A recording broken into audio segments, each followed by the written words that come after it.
the sound of the skitty. Hopping off the rave and skitty. Smashing on that bitch and skitty. Run to the check with no limit. Popping on X, popping on X, popping on X. Chill. What's up, everybody? It's your boy Sir Splash, and today we have a sub request. This will feature Midnighter, Lucas Trent, one of the greatest DC characters, most slept on, versus one of the most famous DC characters, Deathstroke the Assassin. So I'm going to break down both characters, go through the categories, and we're going to see who would win in this fight. Looking at Deathstroke, Slade Wilson was a trained military combatant who was excelled so greatly that he was asked to join a super soldier experiment, kind of like Captain America. Not saying they stole it, but you know what I mean.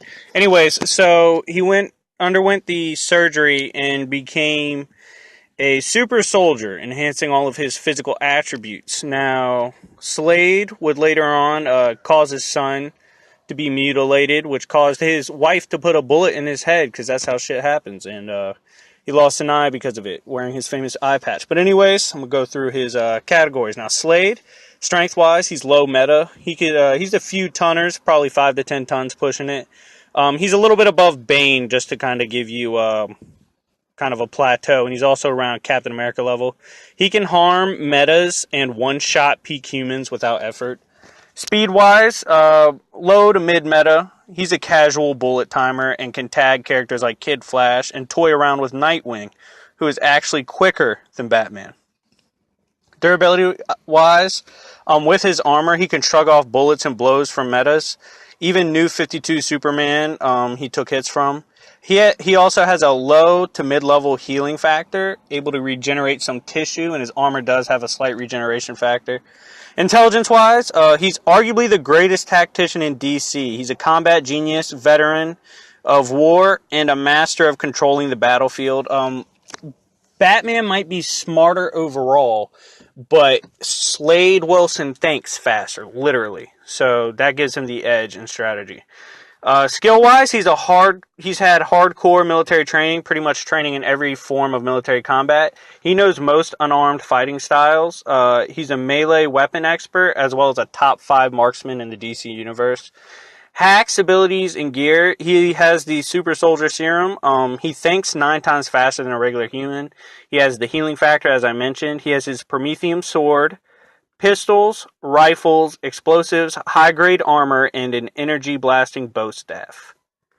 Now, looking at Midnighter, Lucas Trent, also the result of an experiment. Basically, he was brought in, given, I believe it was by the Gardener, given physical augmentations as well as a super battle computer for a brain, which I'll explain how that works later. But anyways, this is how he becomes the Midnighter. He's also gay, one of the most prominent gay characters in comics, and he has no shame and no chill, which makes him great. Anyway, strength-wise, he's around low to mid-meta. He can punch through 2 metahuman skulls at once and can stagger the likes of Apollo, who is oftentimes related to Superman.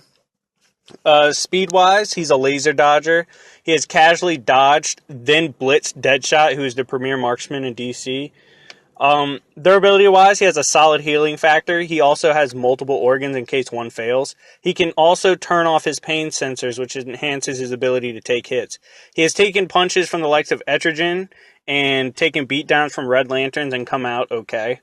Intelligence-wise, he's a brilliant strategist. He utilizes his hacks, but can also use his tactics even without precognition. He's shown, even when his abilities have been shut down, he's shown he is still a top-tier strategist and tactician. Hacks, abilities, and gears. He has his precognition / battle computer. Basically, he analyzes the brain of his opponent and instantly knows every way they're going to go about the fight. He looks at his most likely chance of a win and then works his way backwards from there to get the win. He also has insane dexterity and balance. He's actually been wired to have ultimate balance and equilibrium. He has slight super strength, speed, durability, all that, as well as the extra organs and healing factor. He carries a bow staff, knives, explosives, and his armor, as well as some projectiles. Now, let's go ahead and go through the categories to see who has advantages and what. Now, for strength, I give a slight edge to Midnighter. I think he just packs a little more power in his blows. Yes, a lot of his punches do more damage because he knows exactly where to hit you, but he's still has the strength to put you down, and is slightly above Deathstroke pound for pound. Speed wise, it's a tie. I think they're both as fast and quick. Both have dodged lasers, blaster file, and I think like with the precognition, he's a little faster than Deathstroke. But base to base, they're most likely tied. Durability wise, they're tied. Midnighter in base without armor is a little more durable than Deathstroke, but Deathstroke with his armor equals it out.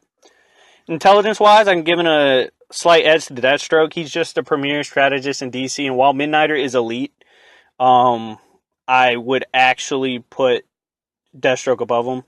Skill wise, it's a tie. Yes, Deathstroke has his reputation as the top assassin in DC, but when you look at the skills of Midnighter, he's no slouch either. He's a top tier hand-to-hand expert. He's bested the like of Prometheus, who has copied exactly the style of 30 of DC's best fighters, and he's an angle expert. Has even fallen out of a helicopter in a building, thrown a fork, and landed it perfectly in the middle of the forehead of his enemy while that guy was getting into a helicopter. So, yeah, he's fucking wild. So I would definitely put them at a tie. Midnighter has shown he is a premier fighter as well. And hacks, abilities, and gear, I call them a tie. Hacks-wise, Midnighter has the edge, but gear-wise, Deathstroke has the edge, which balances out that category. So, as you can see, shit ton of ties with Midnighter taking one victory in strength, Deathstroke taking one victory in intelligence. So who do I see taking this fight? I am going to give it to Midnighter 6.5 out of 10 times. Why? Because of the battle computer precog. He has built-in prep time, basically. We've seen Deathstroke pull off crazy feats when he had a little bit of prep time to prep for his enemies. However, Midnighter literally has prep time instantly. He sees how you're going to fight, what you're going to do, all your abilities, and then fights from there. And I think in this fight, he'll have Deathstroke on his heels from the start, which Deathstroke's just not used to. And when you look at his feats, he almost one-shotted Martian Manhunter. He knew exactly where to hit Manhunter. There was a flaw in his genetic code, and Manhunter barely survived the blow. There was one time where several assassins were fighting the Bat family, and Batman didn't want Midnighter to fight because he's crazy. And 2 or 3 of those assassins were enough to overwhelm members of the Bat family, including Batman, so they sent them all to Midnighter. And Midnighter literally said, "Who knew it was my birthday, my guy?" And then he just started beating the shit out of all of them. Just shows you how crazy that is. And to put that in perspective, Batman compressed Deathstroke. Yes, Deathstroke, in my opinion, is above Batman, but Batman compressed him every time. And Batman really doesn't stand a chance against Midnighter. Also, he's been able to fight Red Lanterns. He's been able to not get just Bobby schmurdered by the likes of Atrocitus, and he's taken hits from Scalix, as well as he one-shotted the Red Lantern Cat, who's fast as hell. He's also fought Apollo, dodged him, and landed blows hard enough to stagger him. And we've seen Deathstroke, get pressed and actually lost to Jason Todd once. It was situational, but still, that's not going to happen to Midnighter. So overall, at the end of the day, I think Midnighter, because of his precog battle computer sense, his fighting style, and the fact that when you look at something like his Prometheum sword, which Deathstroke is very dangerous with, that will be a problem for Midnighter, because Midnighter has fought the #1 swordsman in DC Universe, Harry Tanner, and was toying with him. He was like, "You're not shit to me." So, yeah, at the end of the day, I think Midnighter walks away. Anyways, let me know what you think. Like, subscribe, comment. We could talk about it in the comment section. And as always, it's been your boy, Sir Splash, and I'll see y'all later. Peace.